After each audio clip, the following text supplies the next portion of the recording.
With rain canceling a number of races at the beginning of Florida Georgia Speed Weeks, including Lucas Oil races at Golden Isles, as well as the World of Outlaw races at Volusia, lots of drivers have shared their thoughts on whether or not they should be racing in January and February. Tyler Erb shared his thoughts in an interview with XR All Gas No Brakes. I covered this over at stockcarreport.com. You can find the link in the description below. And Erb was asked, do you think we should even be scheduling races in January? Would you rather have an offseason?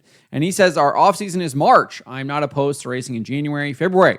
Obviously, Florida weather, it's not supposed to snow in February in Florida. So I think global warming is a myth. You got to love Tyler Erb right there. Just some common sense. Got to love that common sense. But I personally like racing. That's how I do good. You know what I mean? I don't think we should sit on our hands and thumbs for 4 months because there's a lot of people that rely on this and need jobs and need to make money. Not only myself, crew guys, people. I don't know how many jobs y'all work where you get paid for 8 months and the other 4 months you don't do crap and you get a paycheck because that's not how the real world works. I do think we need a month off. If we can all just say, hey, February is our month off or March or whatever, just kind of look at the weather and decide. Remember, Tyler Erb, he's got the best weatherman out there. We saw that last year when he was able to avoid many of the rainouts. And he decided to, I think he was racing Lucas Oil for the most part, but then he was like, yeah, I'm just going to follow my weatherman. He went up and raced with the World Outlaws when they were in like the Dakotas, I think it was last year. I don't think we need 6 months off to get ready. If we can race 90 times a year, it shouldn't be that hard to find 3 or 4 weeks where we can all agree like, hey, we're done, whether that's November, December, January, March, wherever it is. But I think going 2 months for racing is not ideal what we do. So if you actually look at the schedule, that's kind of what they have now. They basically break at the end of February and they don't come back till March 21st. So they have that kind of month from the end of February to the tail end of March. And that's typically what we've seen over the last couple of years here. As for whether or not he thinks all the parties involved can come together and agree on a month to take off, Erb said it will never happen. Everybody's too greedy. If somebody doesn't schedule a race and the whole month of January is open, somebody is going to schedule a race. So obviously he's talking specifically about this idea that maybe they should move out of January. And then he's saying that's not going to happen. And then it's just a domino effect from there because there's money to be made. If there's a race, there's obviously money to be made, or people wouldn't put on races and go to races and support races. So do I think it will happen? No. But would I like for it to happen? Yeah, that would be cool. I just don't see it. I don't ever see it happening like that.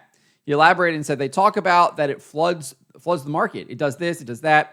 But there's a reason that there's NFL Network 12 months out of the year, because if they didn't, somebody would cover and somebody would make the money. I actually think we're seeing that. It's obviously not the NFL. We had the XFL, and then there's the other, I forget the other league that they had out there. And then they have actually combined into some new league that plays basically when the NFL isn't. So they are trying to kind of capture that space where there is no football being played. There's no college football, there's no NFL. And so there is kind of this dead space, or for lack of a better term, where they are trying to get in and have football kind of year round. So I think Tyler Erb is right on point here. People are trying to kind of fill that demand, and there's clearly a demand for it. I mean, we're seeing this throughout all of these major sports, right? I mean, hockey now goes from preseason in like September, and I think the Stanley Cup, they're still playing sometimes into July. So they only have maybe that 3 months now when they're not actually playing. And then obviously you have training camp and things like that that are starting even into like August in some cases. So there isn't a lot of time out for these other sports leagues as well. Anyways, he goes on, because if they didn't, somebody would cover and somebody would make the money. He's absolutely right. It's just the evolution of life. And if you're not built for it, then you should take in a different hobby or sport that only requires 2 months out of the year, because it's just the reality of what we do now. I don't think there is any sport that just is 2 months now. I mean, it's pretty much year round.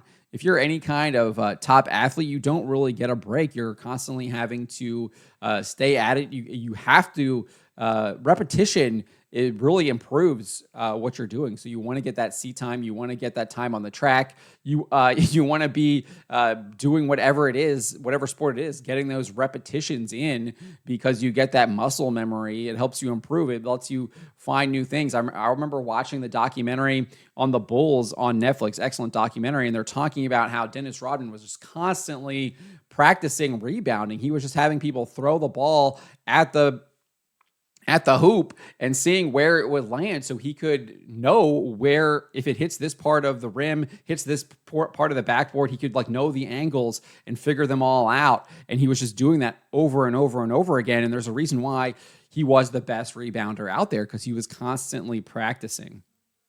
And practice does make perfect, right? That saying, I think, is a truism. Anyways, Turbo goes on and says, and if you're not built for it, then you should take in a different... Yeah, we just said that because it's just the reality of what we do now. I think that's true. So that is what Turbo had to say. Pretty straightforward, no nonsense commentary there. Doesn't seem like he's really interested in changing anything. He wants to race those 90-plus races. He likes the way the thing's going. He doesn't see that there will be no racing in January because people are going to want to race there. I mean, we see the Wild West Shootout is at the beginning of January out there in New Mexico. We've got Hunt the Front is getting in on the Georgia-Florida Speed Weeks with their Needmore race. Obviously, one of the nights was rained out, but they did get their second night in. So we're already seeing other people trying to get in on it, even when Lucas Oil, World Outlaws aren't even like vacating. So there are other people trying to get in it, even when there might not even seem like there's a gap in the market. There's ways to get in there. So I get where Turbo is coming from, and I love the racing. I like the fact that they race all year round. I think we are spoiled by that, but it's excellent. I mean, there's always something to watch. There's always racing happening. There's always dirt late models to watch, and it's a pleasure to be able to be alive in a time when we can watch them pretty much race all year round. Now, obviously, there's other people who have different opinions on this. Talked about this in a previous video, so I'm not really going to go over it in depth here, but Bobby Pierce shared his suggestions at the end of, or I guess at the middle of January last month. I guess it was 10 days ago now. 23rd. But he suggested that no racing takes place in January and that the Florida Speed Weeks are moved to late February and early March. He also wants to have the Wild West Shootout moved to the beginning of February. So he's specifically wanting to basically have January off. And I get where he's coming from there. He wants to be able to celebrate Christmas and stuff like that and not have to be in the road or on the shop. And I definitely understand that. So maybe there's a compromise. Maybe you just move it back a little bit further into January. But again, if that's happening, people are going to try to move in and going to have races and put on shows where people will show up. I mean, people were showing up to the Wild West Shootout this year, including Bobby Pierce. I mean, he didn't have to go out there and race, and people did. I think they had like 40, 50 cars out there on some nights, and they put on a great show, and people were watching, and the drivers seemed to enjoy themselves. I remember seeing pictures from Mike Marlar. He was taking in everything that that area out there has to offer. And just kind of having a good old time. So because they get a kind of like, obviously they're racing, they're working, but it's also some time because they have these like off days in between where they're racing and not just racing 5 days straight. You do have like 2 days racing, off day, 2 days racing, etc. So it lets you maybe repair your car if something happens, but it also lets you to go in and take in the sights and kind of enjoy some time with your family, because you usually see these guys are traveling out there with their family and using it as a little bit of a vacation. So I think there's obviously a lot of different opinions on this. And I think Turbo is right that it's going to be really hard to kind of come to a consensus because there are so many opinions. But what do you guys make of what Turbo had to say here? Do you think that they're racing too much? Do you think that they should not race in January? Do you think that because of the way the demand is now, that there's going to be racing, and that's just the way the world works? That's just the way the world is now. Let me know what you guys make of this in the comments below.